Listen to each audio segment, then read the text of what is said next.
211 রানের লক্ষ্য। চেন্নাইয়ের এমএ চিদাম্বরম স্টেডিয়ামে যে কোনো দলের জন্যই এত রান তাড়া করা কঠিন। তবে গতকাল চেন্নাই সুপার কিংসের বিপক্ষে Lucknow super giants Chennai super কিংসের করা 210 পেরিয়েছে 3 বল হাতে রেখে।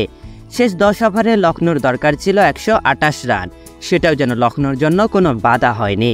এমনকি শেষ ওভারেও 17 দরকার ছিল, কিন্তু মোস্তাফিজ তা 3 বলেই দিয়ে দেন।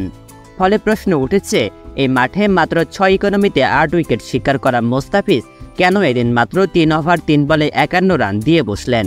তবে কি মোস্তাফিজই এই ম্যাচে চেন্নাইকে হারিয়ে দেওয়ার অন্যতম কারণ?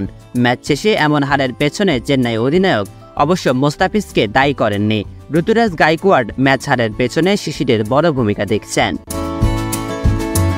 প্রথম ইনিংসের সেঞ্চুরিয়ান গাইকোয়াড় বলেছেন, শিশির অনেক বড় ভূমিকা রেখেছে। আমার মনে হয় অনেক বেশি শিশির ছিল, যা আমাদের স্পিনারদের ম্যাচে অবদান রাখতে দেয়নি।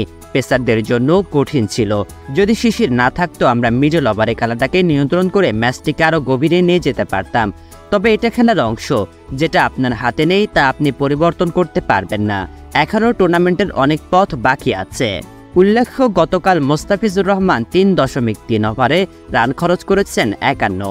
শেষ ওভারে 17 রান দরকার ছিল লখনৌর। একটি নো বল করা মোস্তাফিজের 4টি ডেলিভারি থেকে আসে 19 রান। প্রথম ওভারটা অবশ্য ভালো করেছিলেন, 1 উইকেট নিতে খরচ করেছিলেন 4 রান। তবে এরপর থেকে প্রতি ওভারে ছিলেন খরুচে। নিজের দ্বিতীয় ওভারে দিয়েছেন 13 রান, তৃতীয় ওভারে 15। মোস্তাফিজের এমন দুর্দশার বড় কারণ হয়তো এই শিশিরই। কারণ চেন্নাইয়ের এই উইকেটে সাধারণত বল গ্রিপ করে থাকে, সে কারণে মোস্তাফিজ এখানে সফল। কালকের ম্যাচের আগের 3 ম্যাচে এই মাঠে উইকেট নিয়েছিলেন 8টি। গতকাল অতিরিক্ত শিশিরেই বোধহয় মোস্তাফিজের কাটার গ্রিপ করেনি, নিজেও হারিয়ে খুঁজেছেন লাইন লেংথ। সঙ্গে মার্কাস স্টয়নিসের 63 বলে 124 রানের অসাধারণ ইনিংসটির কথাও মাথায় রাখতে হবে। চেন্নাই অধিনায়ক গাইকোয়াড়ও স্টয়নিসকে কৃতিত্ব দিয়েছেন। তিনি বলেন, এ হার হজম করা কঠিন, কিন্তু ভালো একটা ম্যাচ হয়েছে। লখনৌ শেষের দিকে খুব ভালো খেলেছে।